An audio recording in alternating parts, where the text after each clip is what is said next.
কোন নাফরমান পাপীকে যখন লাশের খাটিয়ার মধ্যে করে কাঁধে তুলে কবরস্থানের দিকে রওনা দেয়, আল্লাহর কসম নবীজি বলেন ওই বেঈমান ওই নাফরমান তখন এত জোরে চিৎকার করে,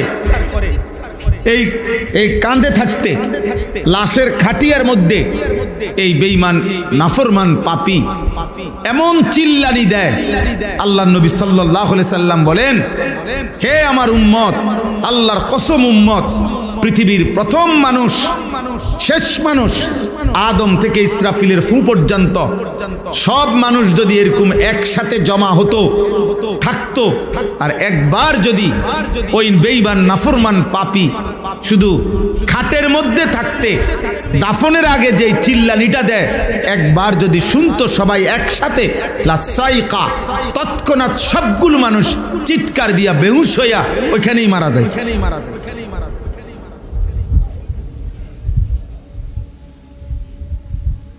এজন্য কিতাবের মধ্যে আছে, যদি কোনোদিন আল্লাহ যদি নাফরমানের চিৎকার শুনাইতেন পৃথিবীবাসীকে, তো পৃথিবীর মানুষ কোনোদিন কোনো লাশ কাঁদে নিত না যদি চিল্লানি দেয়।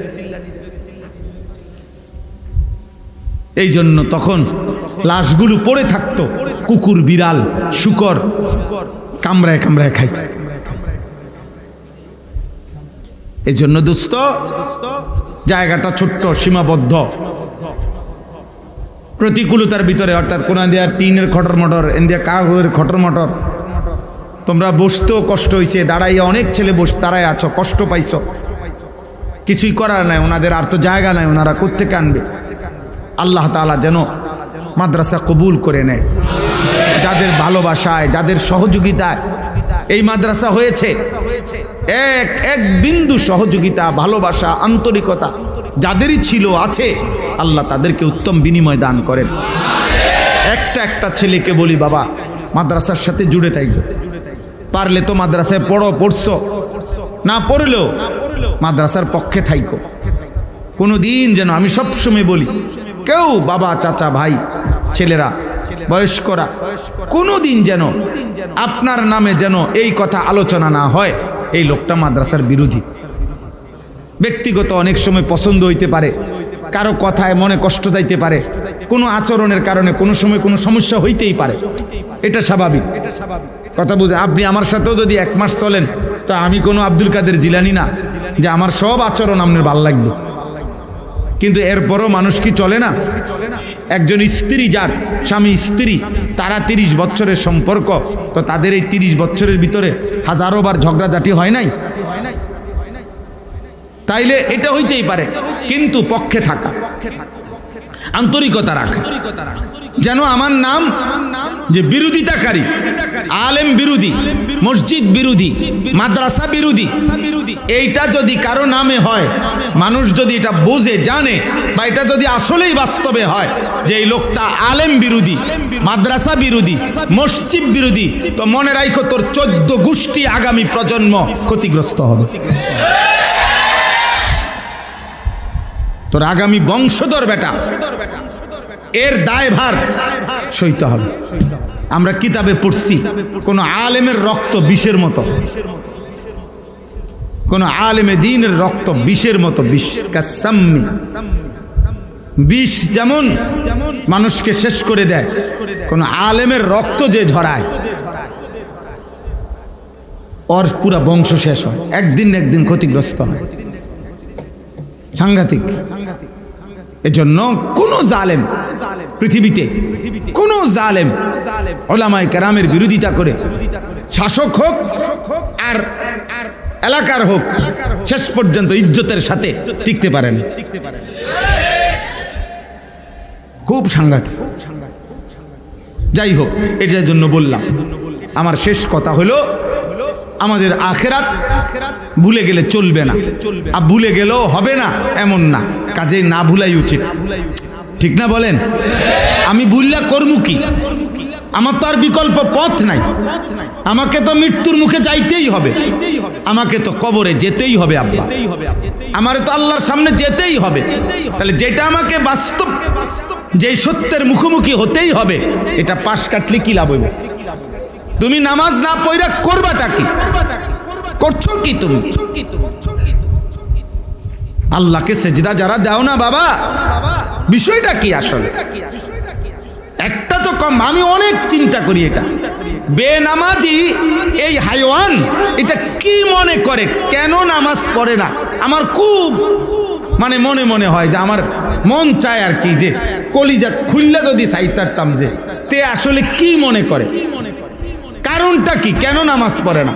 আমি এটা বুঝি না আসলে। একটা তো বলে হুজুর এর দ্বারা আমার আমি যে নামাজ পড়ি না এতে করে আমার শরীর স্বাস্থ্য আগের চাইতে অনেক হৃষ্টপুষ্ট হয়েছে, আমার আরো টেয়া পয়সা হয়েছে, অথবা আমার কিছু একটা হয়েছে। কিছুই তো দেখলাম না, বরং শেষ পর্যন্ত তো হারাম অন্যায় ভাবে যেই দুনিয়ায় কিছু জোড়াইছে সময়ের ব্যবধানে, সে শেষ পর্যন্ত মানুষের কাছে লজ্জিত আর ঘৃণিতই হয়েছে। আমি একবার একজনরে দেখছি, এক ভদ্রলোকের সামনে তার অধীনস্থ কর্মচারী 5 মিনিটে মনে 50 বার ওনারে বলছে জি স্যার, জি জি sir, sir sir sir sir, জি জি জি, শুধু স্যার স্যারে কইল। উনি চলে যাওয়ার পরে আমি সবার ব্যাপারে বলি না, আমি শুধু ওই বেটারে দেখছি। সে আমার সামনে কইল হুজুর মন্ডা চাইছে তার ফাঁসাতে একটা লাত্তি দিই, এ যারে এতক্ষণ স্যার গেছে। আমি বললাম আস্তাগফিরুল্লাহ, আপনি কি বললেন? আমি দি দেখলাম স্যার বলতে বলতে ফেনা উঠে এলেন, এখন আবার কি বললেন এটা? হুজুর আপনি জানেন আমি কি? তার ফুরাডার শরীর কাঠটা সুদখোর, ফুরাডা সুদখোর। তাইলে বেটা তোর কর্মচারী তোরে সুদখোর কয়, তোর জীবনে 2 পয়সার কোনো মূল্য আছে বেটা? তো তুই পয়সা দিয়ে করবি কি বেটা? বিল্ডিং দিয়ে করবি কি বেটা? ইউরোপ আমেরিকার মধ্যে তো কুত্তাও পালে, বিল্ডিং এ কুত্তাই তো পালে, কুত্তার ফার্ম আছে না, সেন্ট্রাল এসি, শুকর পালে সেন্ট্রাল এসি ওয়ালা ফার্মে। তো আমরা যেসব প্রাইভেট কারে চড়ি এগুলো দিয়ে জাপানে ঘাস টানে, ছাগলের ঘাস, এই যেগুলো 50 লাখ টাকা গাড়ি, 80 লাখ 1 কোটি টাকা দামের গাড়ি দিয়ে ওরা ছাগলের ঘাস টানে। তো ইউরোপে, অস্ট্রেলিয়া, ইটালি, ইউরোপে হেলিকপ্টার দিয়ে খেতে সার দেয়। হ্যাঁ হ্যাঁ, তুমি জিজ্ঞাসা করে দেখো, আমি তো জানি। তোমাদের পরিচিত থাকলে, আমাদের আত্মীয় স্বজন পরিচিত মানুষ আছে না ইউরোপে। তো কাজে দুনিয়া তো আশ্চর্যের কিছু না, আখেরাত মূল। তাহলে এই সবটা কথার মূল কথা কি? আখেরাত। বলেন কি? বলেন কি? আল্লাহ আমাদেরকে তৌফিক দান করে। এই শেষ কথা, কাউরে একটু জায়গা ছেড়ে দিলে আল্লাহ তাআলা তার অন্তরাত্মা, ভেতরটা প্রশস্ত করে দেয়। আর কারো দিলের মধ্যে যখন প্রশস্ত হয় তো আল্লাহ তাআলা তাকে আল্লাহর পথে চলার জন্য আল্লাহর পক্ষ থেকে অন্তরের নূর, আলো জ্বালিয়ে দেয়। আফামান শারাহাল্লাহু সাদরাহু লিল ইসলাম ফাহুয়া আলা নূরিম মির রাব্বি। এজন্য দুনিয়াবিদ যেই কোনো ক্ষেত্রে কাউকে ছাড় দিলে, ছেড়ে দিলে লস নাই, অনেক নেকি। এই যে আমাদের গ্রামগঞ্জে বা আমাদের জীবন চলার পথে 1 বিঘত জায়গা, একটা গাছ, সামান্য একটু রাস্তা ইত্যাদি ক্ষেত্রে দেখা গেছে বছরের পর বছর অনেকের পারিবারিকভাবে দ্বন্দ্ব, মনোমালিন্য, কথাবার্তা বন্ধ, আপন আত্মীয় স্বজনের সম্পর্ক বিচ্ছিন্ন। বেশি কিছু নিয়ে না, 30 শতক জায়গা নিয়ে না, 1 বিঘত জায়গা, একটা গাছ কাটা, এই গাছটা কাইটা দিলে ওনার বাড়িতে ঢুকা যায়, এই বেড়াটা একটু সরাইয়া দিলে ওনার বাড়িতে ঢুকা যায়। এরকম মনে করেন সামান্য 1 বিঘত 1 হাত জায়গা, এটা অনেকেই বুঝতে চায় না। অথচ এরকম ছেড়ে দিলে মনে করেন আমারই জায়গা, কিন্তু আল্লাহর জন্য ছেড়ে দিলাম, আল্লাহ তাআলা তার চাইতে প্রশস্ত জায়গা জান্নাতে দিয়ে দেন। এবং সবচেয়ে বড় কথা হলো অন্তর প্রশস্ত করে দেয় আল্লাহ তাআলা। এই ছেলে, এই টুপিওয়ালা, এই বেটা ফাউল, এটা কি ফাজলামি করার জায়গা? তোমার এই ভিডিও করার জন্য তোমার দাওয়াত দেওয়া হয়েছে? কোনো খবরও নাই।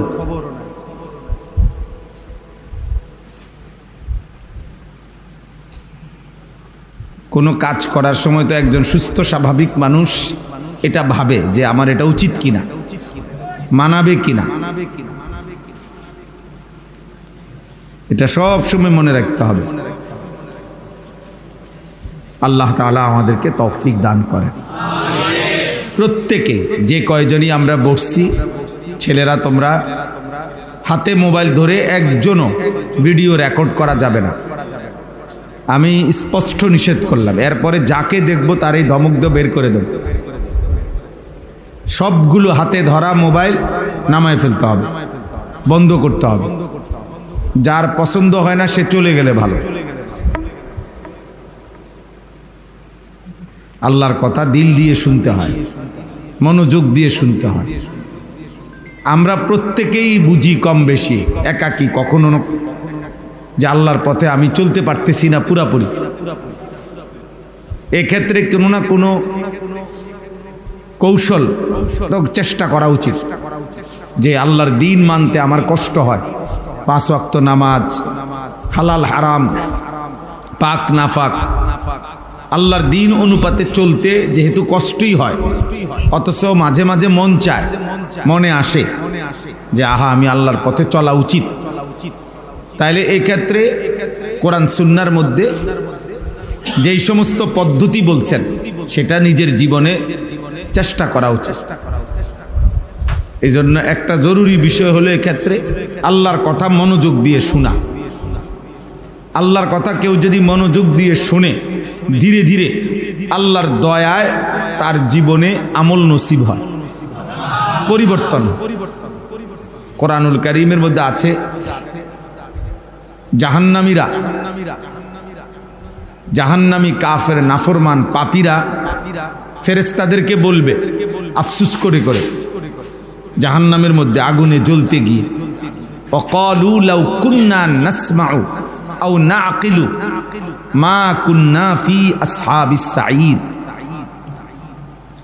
জাহান্নামীগণ বলবে, হে ফেরেশতা, দুনিয়ায় থাকতে যদি আমরা শুনতাম, লাউ কুন্না নাসমাউ, এই যদি আল্লাহর কথা শুনতাম, আও নাআকিলু, অথবা যদি শুনে বুঝতাম, তো মা কুন্না ফি আসহাবিস সাঈদ, তাহলে আজকে আমরা জাহান্নামী হতাম না। তাহলে এই যে লাউ কুন্না নাসমাউ, জাহান্নামী আফসোস করবে, আহা যদি শুনতাম, যদি আল্লাহর কথা শুনতাম। তাহলে বোঝা গেল তাফসীরের মধ্যে আছে শুনবার কথাটা আগে বলছে, এরপরে বুঝা। আগে তো শুনতে হবে, তারপরে না হৃদয়ে পৌঁছবে, ব্রেনে পৌঁছবে। এজন্য আল্লাহর কথা শুনবার মধ্যে সাংঘাতিক বরকত। তুমি আমি মনে করো, বয়স্ক বাবা আপনিও ভাবেন, নওজোয়ান ছেলেরা তোমরাও ভাবো, হতে পারে মনে করো দিনের পর দিন তোমার বেআমলি জিন্দিগি, নাফরমানি জিন্দিগি, কিন্তু এরপরেও আল্লাহর কথা মনোযোগ দিয়ে শোনা উচিত। কারণ ঠিক কখন হেদায়েত মিলবে, পরিবর্তন হবে, এটা আল্লাহর ফয়সালা। ঝিনুক অনেক দিন ফাঁকা তার মুখ খুলে বসে থাকে, অপেক্ষায় থাকে, ঠিক কখন আল্লাহ তাআলা নির্ধারিত 1 ফোঁটা বৃষ্টির পানি দেবে আর ঝিনুক মুখ বন্ধ করবে, ওই ফোঁটা পানি দিয়েই পরবর্তীতে ঝিনুকের ভিতরে মণিমুক্তা তৈরি।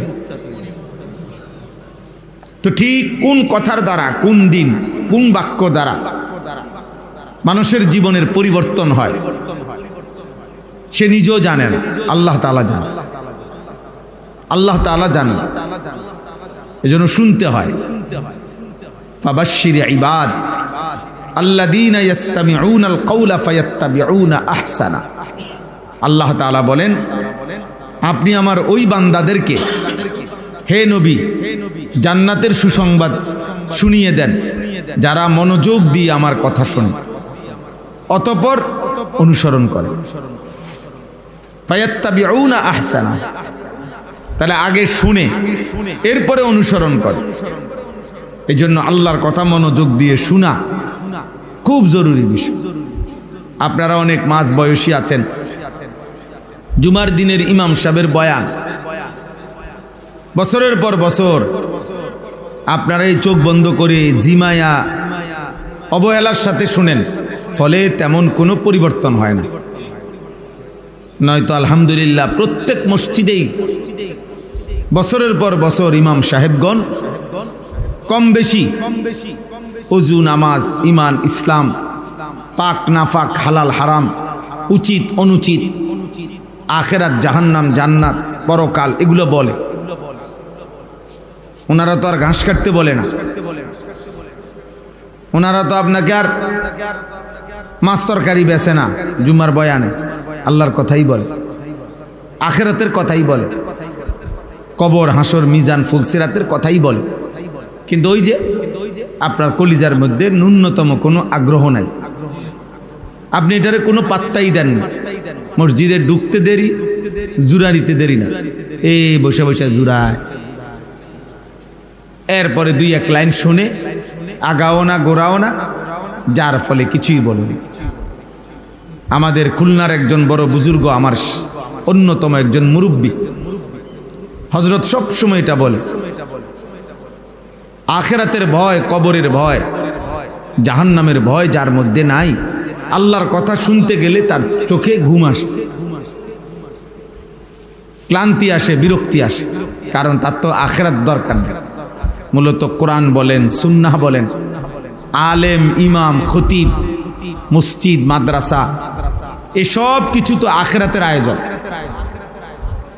আলেমকে আল্লাহ তাআলা নির্ধারণই করছে আখেরাতের কথা বলার জন্য। আপনি যতই বলেন দুনিয়াবি এই প্রয়োজনীয় অটো কেমনে চালাবে, সিএনজি কেমনে চালাবে, এটা আমার দায়িত্ব না বলা।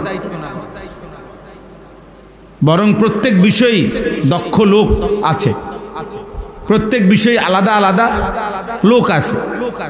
ডাক্তার ডাক্তারের কাজই করে, ইঞ্জিনিয়ার ইঞ্জিনিয়ারের কাজই করে। এক আলেমে দ্বীন আখেরাতের কথাই বলে, কবরের কথাই বলে। এটাই তার দায়িত্ব, এটাই তার জিম্মাদারি।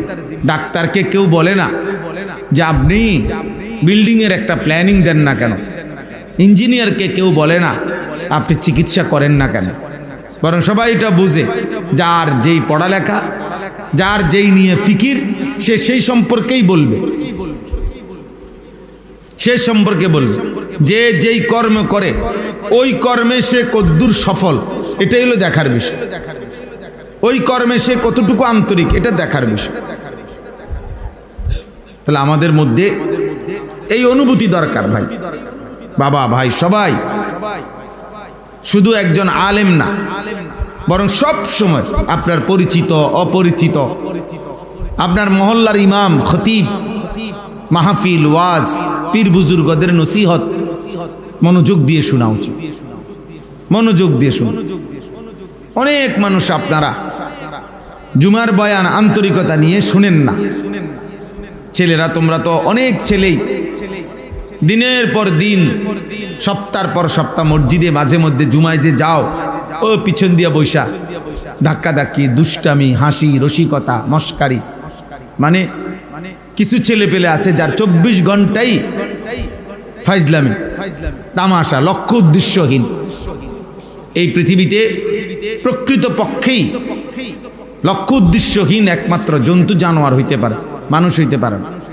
পাগল মাতাল সেই হইতে পারে যার কোনো টার্গেট নাই, গন্তব্য নাই, যার পথ জানা নাই, কোথায় যাবে, কোথায় থামবে, শেষ পর্যন্ত কি হবে, কি করছে, কোন দিকে আগাচ্ছে সে জানে না। এটা এক ধরনের পাগল মাতাল অথবা জন্তু জানোয়ারের স্বভাব। ইনসান, সুস্থ স্বাভাবিক মানুষ, তার জিম্মাদারি, এটাই দায়িত্ব, সে তার মঞ্জিল চিনে।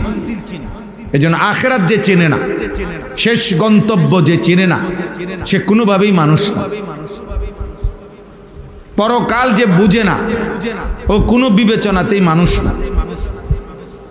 এই হাইওয়ান জানোয়ারেরই একটা আইটেম, জন্তু জানোয়ারেরই একটা প্রকার। কোন জানোয়ার 4 ঠ্যাংওয়ালা, কোন জানোয়ার 2 ঠ্যাংওয়ালা, এতটুকুই শুধু। মূলত মঞ্জিল চিনা। কোরআনুল কারীমের মধ্যে আল্লাহ তাআলা বলছেন, আল্লাহ তাআলা যখন কাউকে চূড়ান্ত শাস্তি দেয় দুনিয়াতে, সবচেয়ে বড় দুনিয়াতে আল্লাহর পক্ষ থেকে সবচেয়ে বড় শাস্তি কি? খাদ্যের অভাব, বস্ত্রের অভাব, এটা না। অসুস্থ, বিমারি, পেরেশানি, এটা না। বরং কোন ব্যক্তির উপরে আল্লাহ তাআলা দুনিয়াতে সবচেয়ে বড় শাস্তি দেয়, তাকে আখিরাত ভুলায় দেয়। এটা কোরআন শরীফে আছে, ওয়ালা তাকুনু কাল্লাযীনা নাসুল্লাহা ফাআনসাহুম আনফুসাহুম আয় আখিরাতাহুম। তাফসীর আছে ফাআনসাহুম আখিরাতাহুম। আল্লাহ তাআলা বলেন, তুমি আল্লাহকে এই পরিমাণ ভুলে যেও না, অনেক দিন ভুলে গেলে একদিন আল্লাহ তোমাকে তোমার পরিচয় ভুলায় দিবে। তার মানে তাফসীরের মধ্যে আছে, তার মানে আল্লাহ তোমার আখিরাত ভুলায় দিবে। কোন ব্যক্তির আত্মপরিচয় এটা, যে তার মনে আছে আমাকে মরতে হবে, আমাকে আল্লাহর মুখোমুখি দাঁড়াইতে হবে, হাসরের ময়দানে যেতে হবে, কবরে আমাকে পৌঁছতেই হবে, আমাকে আল্লাহর সামনে বিচারের মুখোমুখি হইতে হবে, আখিরাত আছে, পরকাল আছে। এই জন্য কোরআনুল কারীমের পুরা কোরআনের আলোচনা, ইসলামের সমস্ত কথা 3 জিনিস: তাওহীদ, রিসালাত, আখিরাত। আল্লাহ তাআলার প্রতি একত্ববাদ, মানে লা ইলাহা ইল্লাল্লাহ, এই কথার ব্যাখ্যা 1। 2, মুহাম্মাদুর রাসূলুল্লাহ, এই কথার ব্যাখ্যা। মুহাম্মদ সাল্লাল্লাহু আলাইহি ওয়াসাল্লাম আল্লাহর রাসূল, এই কথাকে আল্লাহ তাআলা বহুভাবে ব্যাখ্যা দিয়েছেন। এই 2টা। আর হলো আখিরাত, মৃত্যু, কবর, পরকাল, হাসরের মাঠ, জান্নাত, জাহান্নাম, আখিরাত। এইটা, এই 3 জিনিস, এই 3 জিনিস। আরো যদি সংক্ষেপে বলে তাহলে কোরআনুল কারীমের, রাসূলুল্লাহ সাল্লাল্লাহু আলাইহি সাল্লামের ইসলামের সমস্ত কথার খুলাসা 2 কথা: আল ঈমানু বিল্লাহ ওয়াল ঈমানু বিল ইয়াউমিল আখির। আল্লাহর প্রতি ঈমান, আখিরাতের প্রতি ঈমান, এই 2টাই মেইন কথা। আল্লাহর প্রতি ঈমানের মধ্যেই রাসূলুল্লাহ সাল্লাল্লাহু আলাইহি সাল্লামের ঈমানও আছে, কোরআনের সব কথাই আছে। কারণ আল্লাহকে যে মানবে, তো সে কিসের মাধ্যমে মানবে? নবীজির কথা যদি সে নাই শুনে, নাই জিজ্ঞেস করে, তো মানবে কি দিয়া? এই জন্য পুরা কোরআনের খোলাসা, সারাংশ, ইসলামের সারমর্ম, নবীজির 23 বছরের নবুয়তি জিন্দিগির সারমর্ম এই 2 কথা: আল্লাহর প্রতি ঈমান, আখিরাতের প্রতি ঈমান, আখিরাতের প্রতি ঈমান। এই জন্য নবীজি বহু হাদিস আছে, নবীজি বলছেন, যেমন মান কানা ইউমিনু বিল্লাহি ওয়াল ইয়াউমিল আখির ফালইউকরিম দাইফা, যে আল্লাহর প্রতি ঈমান রাখে এবং আখিরাতের প্রতি ঈমান রাখে, সে যেন তার মেহমানকে সম্মান করে। তাহলে এই যে আল্লাহর প্রতি ঈমান, আখিরাতের প্রতি ঈমান।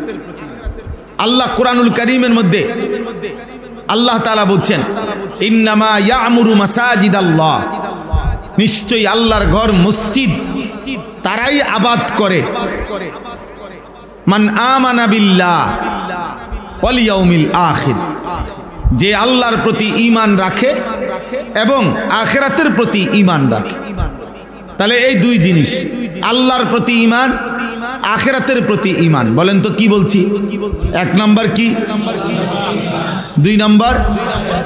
এই 2 জিনিস পুরা কোরআন, এই 2 জিনিস পুরা নবীর জিন্দেগি, ইসলামের যাবতীয় কথা, এই 2 কথা। কোরআনুল কারীম আল্লাহ তাআলা বলছেন, লাকাদ কানা লাকুম ফি রাসূলিল্লাহি উসওয়াতুন হাসানাহ লিমান কানা ইয়ারজুল্লাহ ওয়াল ইয়াউমাল আখির। আমার নবী সাল্লাল্লাহু আলাইহি সাল্লামের মধ্যে সকলের জন্য উত্তম, সর্বোত্তম আদর্শ রয়েছে। তা আল্লাহ বলছে কাদের জন্য? যারা আল্লাহকে চায়, আখিরাতকে চায়। তাইলে বুঝাই গেল রাসূলুল্লাহ সাল্লাল্লাহু আলাইহি সাল্লামের জিন্দেগি কোরআনের যাবতীয় কথা, ইসলামের যাবতীয় বক্তব্য, সব কিছুর খুলাসা যে আল্লাহর প্রতি ঈমান, আখিরাতের প্রতি ঈমান। এজন্য আমরা প্রত্যেক ওয়াক্ত নামাজ হয় তো মানুষ দুই ভাগ হয়ে যায়। এক ভাগ হলো ওরা যাদের আখিরাত মনে আছে, তারা মসজিদে ছোটে। আরেক ভাগ হলো ওই জানোয়াররা, যে জানোয়ারদের আখিরাত মনে না, ওরা নামাজ থেকে বিচ্যুত থাকে। ওরা নিঃসন্দেহে জানোয়ার। যার কপালে সেজদা নাই ও জানোয়ার।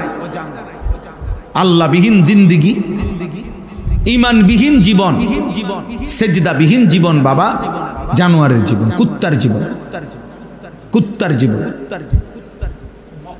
সেজদাবিহীন জীবন, যে কপালে সেজদা নাই ওই জিন্দিগি কুত্তার জিন্দিগি, কুত্তার, শুয়োরের জিন্দিগি, জানোয়ারের জিন্দিগি। ওই জীবন জানোয়ারের জীবন, কুকুর বিড়ালের জীবন, জন্তু জানোয়ারের জীবন। এই জন্য খায়, ঘুমায়, পেশাব করে, পায়খানা যায়, যৌন চাহিদা পূরণ করে। সেম জানোয়ারের ওই চাহিদাগুলো পূরণ। একটা কুকুরও খায়, ঘুমায়, পেশাব পায়খানা করে, কুকুরেরও যৌন চাহিদা পূরণ করে, ফলে কুকুরেরও বাচ্চা হয়। কুকুরেরও যদি যৌন চাহিদা পূরণ না হইতো তো কুত্তার বাচ্চা হয় কেমন? শুকরের বাচ্চা হয় কেমন? গরু ছাগলের বাচ্চা হয় কেন? এই জন্য এটা মনে রাখি। ছেলেরা তোমাদেরকেও বলি, বাবা আত্মপরিচয় মিলাই নিও। তোমার পরিচয় তুমি মিলাই নিও।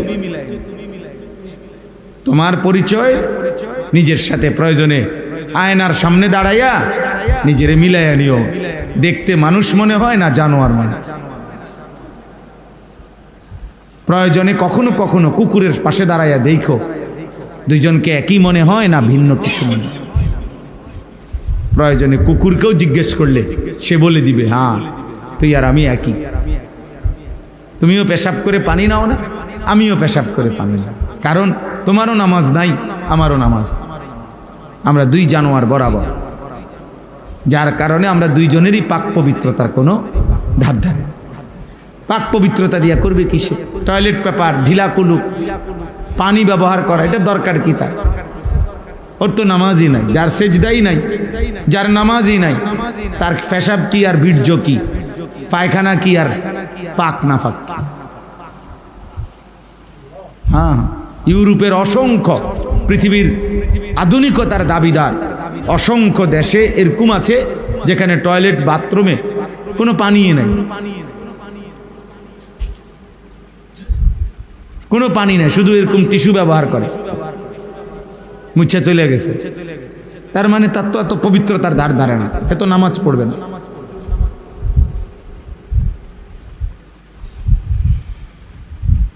ওই যে ওই বেয়াদব দেখে, নিষেধ করার পরেও মোবাইল ধরে রাখছে। তাহলে এই জন্য বললাম আব্বা, আমি বললাম ইটস স্পষ্ট, আত্মপরিচয় আখিরাত অনেক বড় নিয়ামত। এই কথা যার মনে আছে যে আমি এখানে শেষ না,